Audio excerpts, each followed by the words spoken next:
only a prominent expert on the region. He's also an expert on conflict resolution, and that's what sets this book aside. The book is basically a roadmap for the management and the resolution of the conflict, all the more important at a time that Saudi Arabia and the Gulf have been hit by a double, if not a triple whammy. So with other words, the pandemic itself, the economic fallout with the collapse of the oil markets, and potentially and probably ultimately a financial crisis. I'm going to leave it at that and give the floor to Ibrahim, who will masterly put this all into context for us. Thank you so much, James. Let me begin with thanking the Middle East Institute. I was there in 2015, I recall, and I miss those days being there. And I'm glad to be here with you guys today again. And I hope we'll have a different future from the current time, the current situation that we're having at the moment, and that we see you again there in Singapore. Okay, let me begin. As James started saying, I've been working on conflict resolutions in the region, where my previous book was on unfinished revolutions, Yemen, Libya, and Tunisia after the Arab Spring.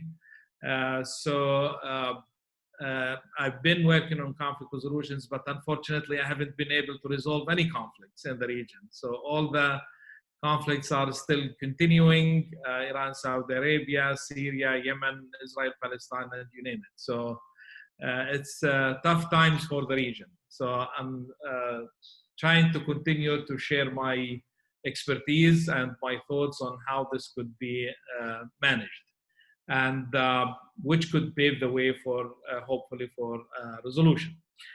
Let me begin with just saying something about my methodology, the research methodology that I used for this book, where I did about 60 interviews with scholars from the Gulf, from Iran, and from the international community as well, from the US and Europe,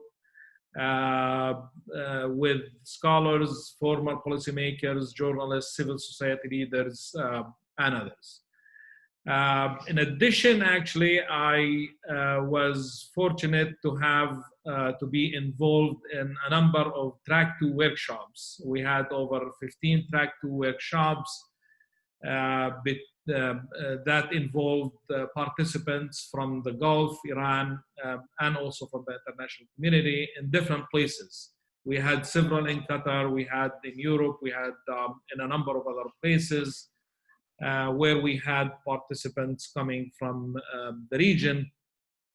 And the importance of these Track 2 workshops is that where the dynamics of discussion of the conflict changed. Instead of taking statements from policymakers who are talking to the media and making statements, they're talking to their constituency, rather talking to the other side, but with Track 2 workshops, all under the Chatham House.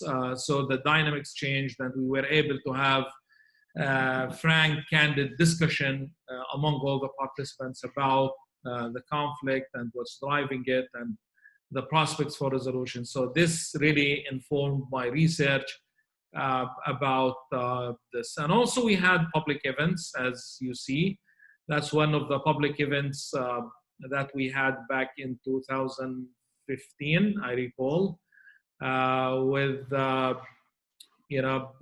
Jamal Khashoggi and Sajjadpour and Nasser Hadian from Iran as well, where we managed to discuss also this important subject openly and publicly,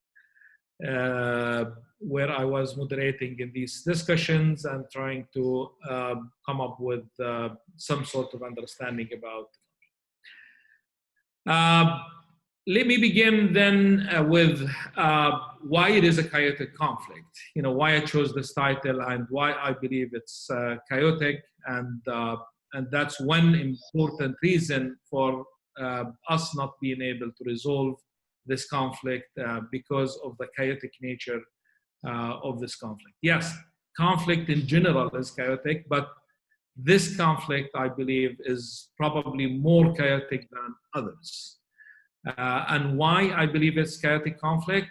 Because we're still after, depending on where you want to trace this conflict, the start point of it in 2003 of the American invasion of Iraq and the change of the balance of power in the region, or to the export of the revolutions back in 1979, or if you want, like Barack Obama, to treat it as an ancient conflict.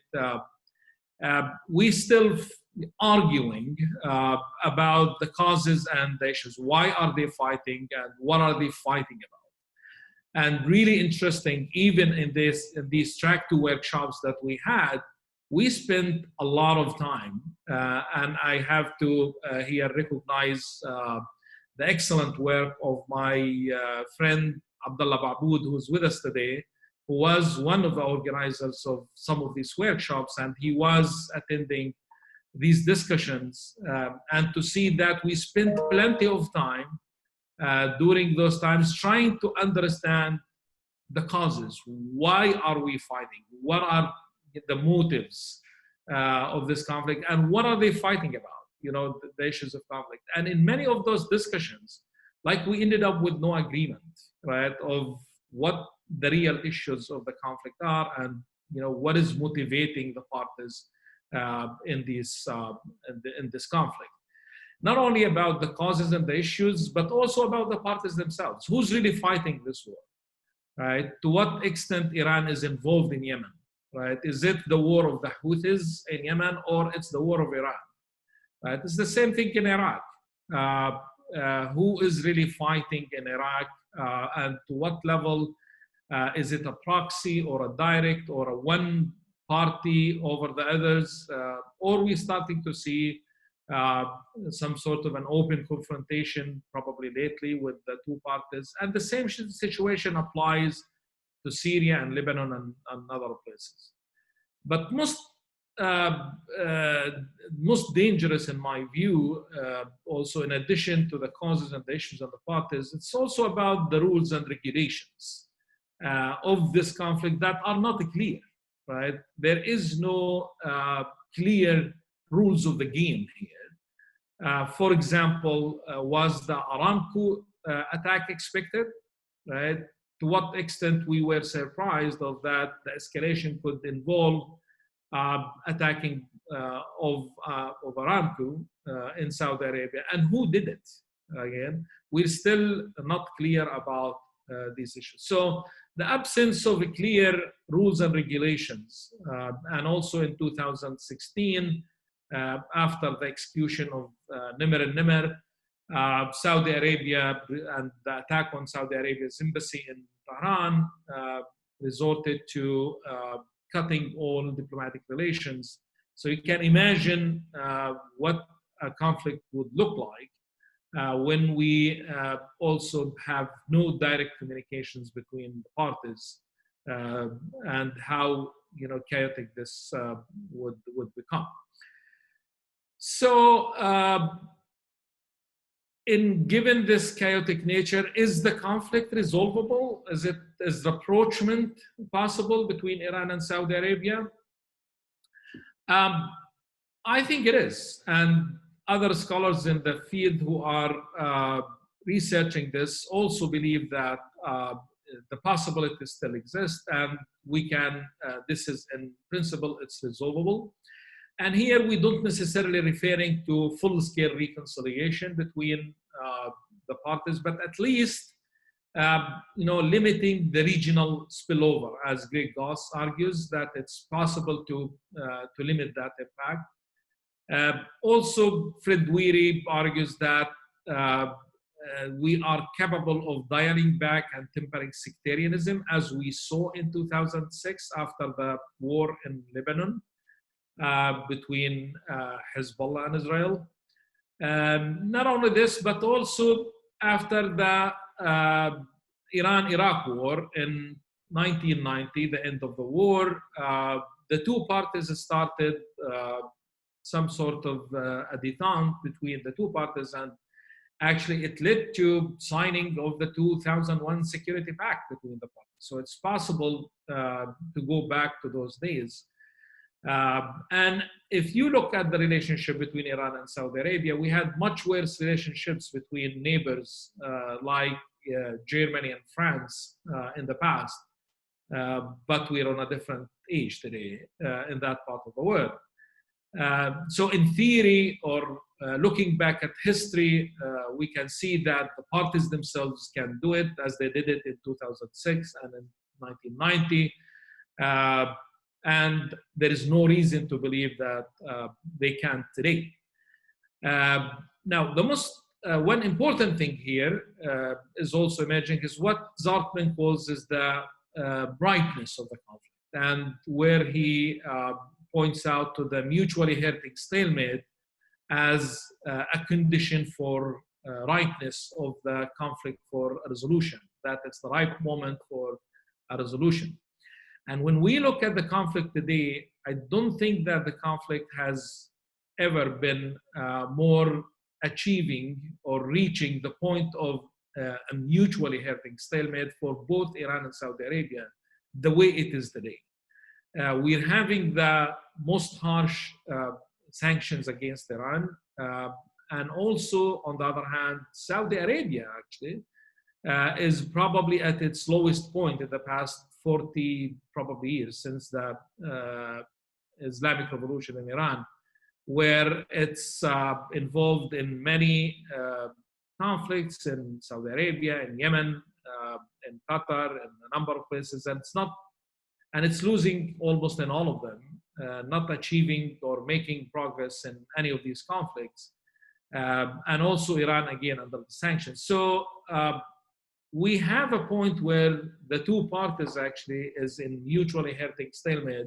And again, according to Zartman, this would be a ripe time or a ripe opportunity for a resolution when they see, in addition to the mutually hurting stalemate, a way out or an exit from this chaos in the region. For this, I propose this model of how we should do this, or we can do this. And this model has three layers. One is a clear understanding about what the issues of the conflict and to what extent that each one of these important issues is affecting the conflict and the role of each issue. Because unless we have a clear distinction about the issues of the conflict, then we were still arguing about where we're going with that. And the second layer, before we get too ambitious about a resolution, we need to regulate the conflict. We need to have a good management of the conflict, which I see that there is a very bad management of this conflict on both sides of the conflict. So one of the important reasons why the US and Soviet Union Cold War never developed to a real war is that they had a good conflict management or a management of the crisis or the Cold War between the two parties, unlike the Iran-Saudi Cold War, as Greg Gauss likes to call it, that where we don't have this good management of the conflict, which is, again, in my view, is a step towards resolution. And when we have a good management, regulated conflict, we can then talk about a real resolution of this conflict and how we can resolve it. So the third layer that addresses the resolution. As you see here, this book focuses mostly about 70% is about the means and the ways and the how-to management and resolution of the conflict, unlike many important and excellent books in the literature that focus on the analysis and the understanding of the conflict.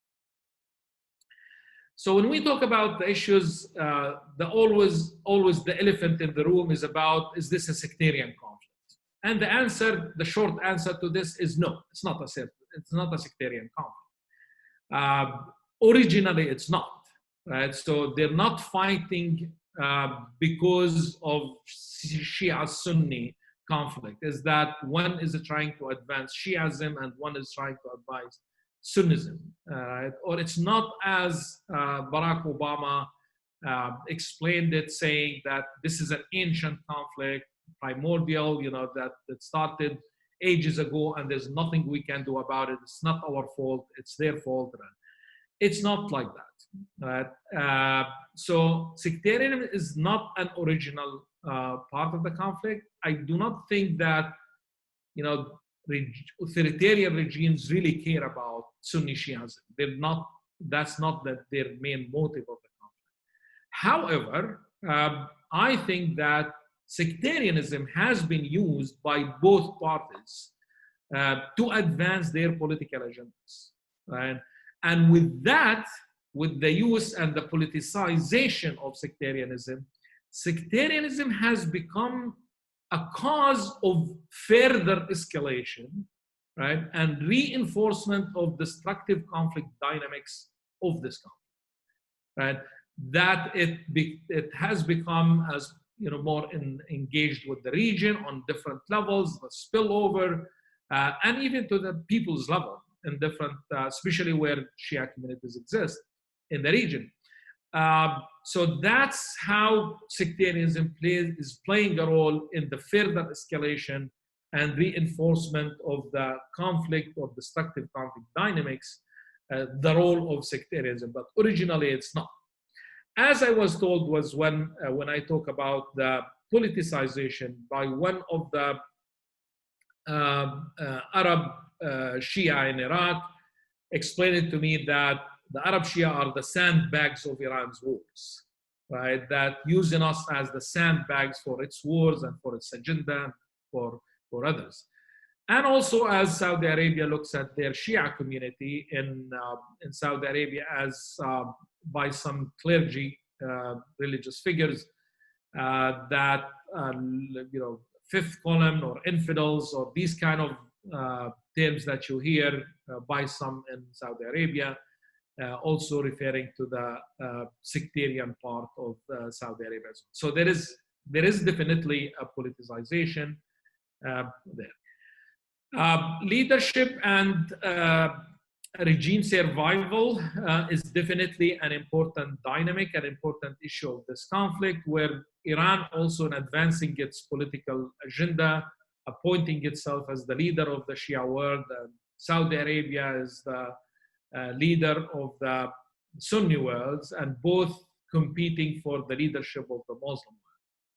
But the most important cause, in my view, that what's really driving or the original cause of this conflict is not about, as I said, is about sectarianism and leadership, which are there important, but it's mostly about the security dilemma between Iran and Saudi Arabia.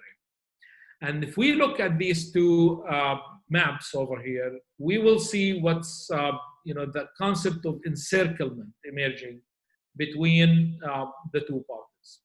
You look at the map on the right hand where Iran is encircled or surrounded by the American military bases. If you just do a simple Google search about American bases in the Middle East, you will get this kind of map where you will see how Iran is surrounded by the military bases, which is driving Iran into a mode of nervousness and security fears and about the threat that the American bases face and pose to Iran in the region and in Israel. So where Iran has been constantly seeing itself or perceived the conflict as under attack by the United States and Israel, as we see in those military bases, reinforcing this perception. Now, Iran responds to this by expanding in the region, also through the armed militias, building armed militias in Lebanon, Syria, Iraq, and in Yemen. And with that, as you see, is causing an encirclement right, of Iranian influence around Saudi Arabia, which is again driving Saudi Arabia also into a mode, putting Saudi Arabia into a mode of, again, security fear and nervousness about the Iran's expansion and of armed militias in the region and surrounding Saudi Arabia in different levels. So how do you break this security dilemma, right, is a major reason for a major motive that is driving, or a dynamic, a cause that driving the conflict. Now, in addition to the encirclement of Saudi Arabia by Iranian influence, as you see the armed militias in these 4 countries, there is also the perceived influence, as you see. Again, perceived doesn't mean necessarily that it's actual, where Saudi Arabia also look at other parts of the Gulf, like Oman, Qatar, and the eastern part of Saudi Arabia also, where, you know, there is, they have a soft spot for Iran, the way it is perceived, which also poses for Saudi Arabia an additional or exacerbated threat, the way that that they see it. Then we talk about conflict management, and in conflict management, again, the argument here is that better managed conflicts, they have a stronger chance to be resolved.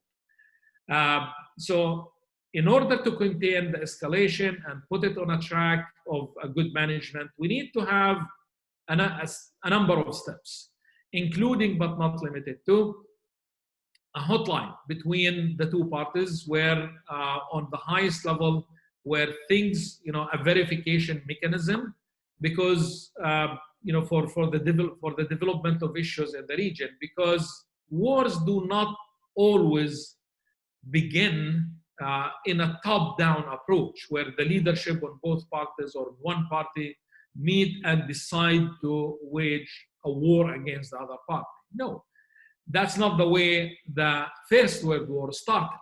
Right? It's from a bottom-up and developments on the ground that can lead to a war where the parties can or they have to respond, you know, to this. And one example, actually, I remember Jamal Khashoggi and I, we spoke about a number of times in the past, when the war in that could have led to a war between, on a more of a bottom-up or from the field, responding to the developments in the field, when the war in Yemen started and Saudi Arabia imposed the circle, the you know, blockade on Yemen, and Iran wanted to defy this and send what's called humanitarian assistance of an Iranian jet to land in Sana'a and to break, you know, the siege on Yemen, and a 2 fighter jets Saudi Arabia fly to prevent it from landing. And at that time, you know, the Saudi fighter jets, you know, were so in close proximity to the Iranian airplane that was trying to deliver the humanitarian assistance. They got so close, right, that where the pilots, the Iranian and the Saudis, could make eye contacts, right, that close to each other. So you can imagine, like, such a small mistake by one of the pilots on either side, that then would be reported in the news that Saudi Arabia downed the Iranian airplane that's carrying humanitarian assistance to Yemen, and then Iran would become obligated to respond, and then Saudi Arabia, and then who can control the situation afterwards. So that's why we need to have verification mechanisms. One example could be a hotline between the senior leadership on both sides, which is one thing that the Cold War between the US and the Soviet Union had at that moment. Exchange of senior visits, governments. We saw that happening and taking place. Ahmadinejad visiting Iran, and we saw that also during the US-Soviet Union Cold War. Nixon and Soviet leadership also exchanging visits. And also, we have another example, technical committees. Nothing to do with politics, but on the technical level on both sides, to meet and to try to think of solutions, right, for the challenges. As we said, the example we saw of the security dilemma and how this can be sorted out and all. Confidence building measures is another effective conflict management method, a tool that can be used. And also it's not happening. In one of the workshops, one of the Iranian participants, said that at least if we heard an apology, right, for the Iranian pilgrimage that they died during the Hajj, at least sorry from the Saudi leadership would have made a huge difference for us. And then we could build on that and we engage on that level. But then also on the Saudi side, right, waiting also for an apology about the attack of the Saudi consulate in Tehran, which also another transforming message that could lead or take it to a different level to show the goodwill of the two parties. There's nothing more dangerous in a conflict than the absence of dialogue, which again we severed that unfortunately in 2016, and no real serious dialogue taking place between the two parties in order to have or to try to manage better. Again, as you see, these all are terms of management, not really the resolution. Dialogue is not expected to resolve conflicts, but at least to educate the parties about each other's needs, to have an opportunity for the parties to hear directly from their adversaries about their fears and their security concerns and all about others, which unfortunately is not there. Now, I'm sure some of you are questioning whether the political will exists on both parties or one of the parties, and why would be doing this. There is also, to the response to this, there is also the responsibility of the countries in the region. Right? We started talking about how the spillover of this conflict on the region, impacting the region, and the parties in the region, they have a responsibility in contributing to the management and the containment of the conflict, and simply not engaging and not allowing in this kind of, or not allowing for this, spillover to have in their own region, right? So some sort of fighting polarization or non-allied movement in the region of not supporting one party over the other, but taking a third party, which is also what we saw in the past of a non-aligned movement, or the possibility of the parties again not being polarized and having or engaging or being a battleground for the conflict, which would help in containing the conflict. Now, is this theory or in terms of idealism thinking or something? I don't think so, because a number of countries in the region have started to realize this and to distance themselves from this destructive, dangerous rivalry. And I can mention a number of examples. Oman historically, Morocco at some point, Jordan also, Qatar also, where the parties are trying to, distance or place some sort of a balance between the two parties, not aligning with one party or Kuwait is another example. So we're seeing more and more who could, not only not allow their countries to be a battleground of the war, but also to try to establish some sort of a balance and try to pressure actually the parties that would not engage in a resolution, or by at least containing the conflict from escalation. Now, when we talk about a resolution, not management, then we in conflict resolution are huge advocates of always talking to the underlying causes of a conflict, if you want to talk about meaningful, lasting, and sustainable resolutions. And if we look at this conflict, a major cause of the current rivalry, if not the major cause, was the change of the balance of power in the region after the US invasion of Iraq and the shift of the Iraq's position from one side to the other, which allowed for this imbalance of power in the regional order that led to also Iranians' expansion and Saudi Arabia responding in different ways, and all of that. So you have to address the balance of the regional order. Now, easier said than done. Who is going to balance this? Now, the US, as in number of conversations we had and in research interviews, is the presence of a major power like the US can present this, or can help us achieve this balance of power. And here my argument is that the presence of the US is a problem, and the absence of the US is a problem as well, right? And we can discuss this for long, but at least we know that the US has been here again since when? Forever. But we since the start of the Iranian Revolution, but we never achieved this in terms of the US playing a balance overall in this conflict. So we have to look at other ways. Saudi Arabia was thinking if they achieved a victory in Syria, then this would compensate for the absence of Iraq. But that wasn't the case. Saudi Arabia lost in Syria. Now, there are other ways to think about it, of involving others like Turkey and Pakistan, and this concept of one region, West Asia and North Africa, balance or security umbrella or security framework.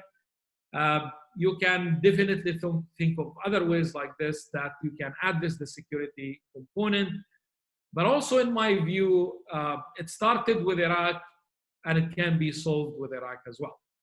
And here I'm not referring, or I don't mean that Iraq should shift sides back to Saudi Arabia or to others, but mainly it is about the full independence of Iraq for the Iraqis, and being free from the interference of Iran, Saudi Arabia, and the US, and all other foreign interventions. Just Iraq be for the Iraqis, and Iraq be the independent Iraq, right? Like any other nation state is working for the national interest of Iraq itself, right? And I think if we see this happening, this could be a serious way to address the imbalance of the regional order. And in a number of conversations and talks, I heard the president of Iraq, Barham Saleh, talking about the need for Iraq to be fully independent from foreign interventions, all types of foreign interventions. And we saw this also after the assassination of Qasem Soleimani, where a number of Iraqi forces started raising their voices that we don't want to become the battleground of another war between Iran and the United States. And also, I'm sure some of you heard about the protests in Iraq, and also attacks of Iranian consulate in Karbala, and how there is an emerging or a developing understanding within a number of Iraq players, for again Iraq being independent from the influence of others.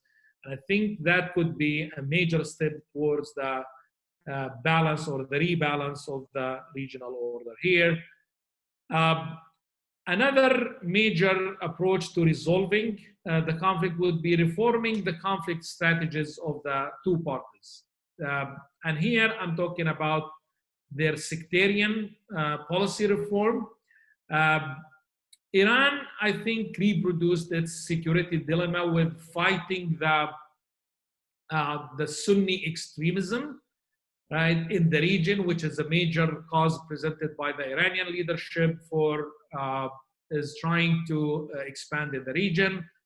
But with that, it provoked further Sunni extremism on its borders as well. So we're here reproducing the security dilemma.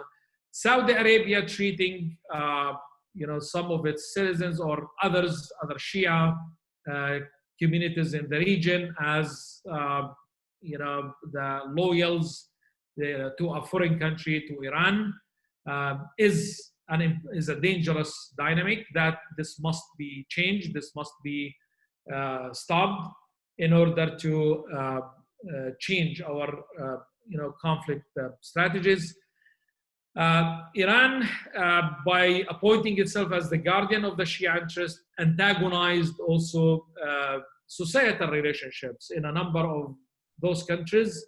In Yemen, before the war, and I remember when I used to go there before 2009 and 2011, the Arab Spring, you could never hear any talks about sectarianism, about Shia Sunni. If you go to Iran, to Yemen today, you could hear a lot about that. So this politicization of sectarianism must stop. The domestic reforms needed on both sides in order to achieve it, to achieve a solution. We need a social contract within Saudi Arabia between society and state. And when we achieve this, that's how Saudi Arabia becomes really strong and becomes much stronger in countering the Iranian influence. You can't counter the influence, the other party, the enemy, if unless you have a solid front and a solid domestic front. And in order to be able to achieve this and to work for the interest of the state. In Iran as well, you need to link the politics to the economic well-being of its citizens, learn from the mistakes of the Soviet Union, building arms capabilities and rockets capabilities, is not the way to achieve the interest. Yeah, do I have 5 minutes? Sorry to be rude, but it's the nasty side of a traffic cop. Yeah, no, I thank you for that. So I'm trying to wrap up in less than 5 minutes.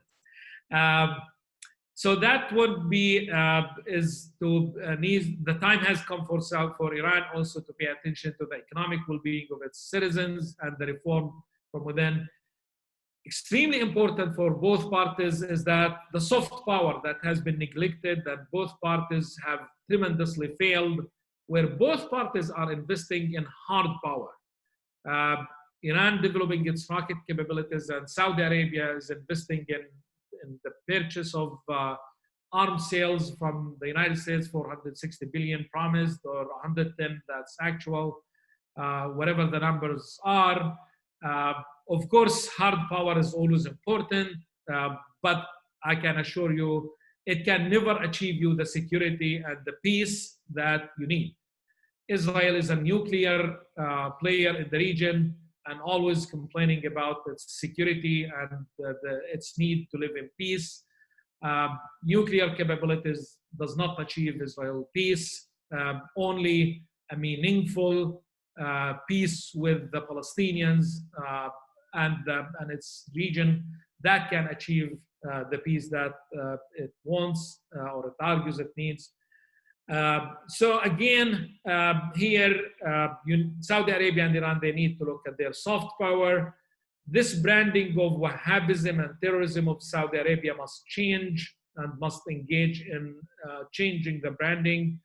Iran's model was very appealing if you go back to the early 80s to the region.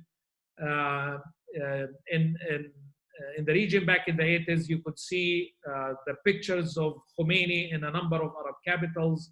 If you go today to the Arab region, number of Arab countries, where would you see Khamenei's picture? Probably in the Dahia in Beirut and in Sa'da in the north of Yemen. And if you pick any person in the Arab countries and ask them whether they want to go to Tehran or, for example, to Dubai, I'm not sure who would tell you that they would go to Tehran. So the Iranian model is not appealing And there's not, Iran needs to look at that and needs to develop to look at its soft power. And there is the very important example, in my view, where Iran lost in its branding and soft power that used to be the victim or is the victim of the chemical weapons used by Saddam back during the Iran-Iraq war, but later as engagement with the Assad regime, allegedly using the chemical weapons against its people, being on the side of the perpetrator. Iran could see the shift, from the victim to the victimizer. And finally, we need to look at other approaches or other levels of building peace between Iran and Saudi Arabia. Track 2 has been ignored. There are modest attempts here and there. A number of the workshops that we had, a number of other centers are doing this. I talk about the experience in the book and evaluating the experience. Gulf Research Center has done. Abdullah Babood has, when he was the director of the Gulf Studies program at Qatar University, did many of that. And it's taking place on in a number of ways, but it's still in a very modest, the impact is very limited. But there is a way to invest, and there is a huge potential that exists here that it's not used. And my friends, as I end with, peace can always be, peace agreements can always be signed between leaders, but it can never be achieved in a meaningful way unless the people of the two countries or the two parties live peace and are on board, are parties of that. And that's where we need to see more serious investment in the grassroots level of the education, sport, media. That's also unfortunately not there. Look how many centers specializing in Iranian studies, for example, in the region, or the other way around, or how many Iranian students are studying in Saudi Arabia, or how many Saudi students studying in Tehran. So this huge potential is unutilized. The leaders must realize this. It's our role to advocate for this and alert them, even when they decide in the future, like what they did in 2001 of signing a security pact between the two parties. Hey, if you do this, you need a solid level on the people's level that can sustain this, that can carry this, and that they can engage where you have this. So it's to support future decisions by the leaders. And that's where the unused potential for peace between Iran and Saudi Arabia. And thank you for your patience, and sorry for taking a long time. Thank you, James, and thank you, everyone.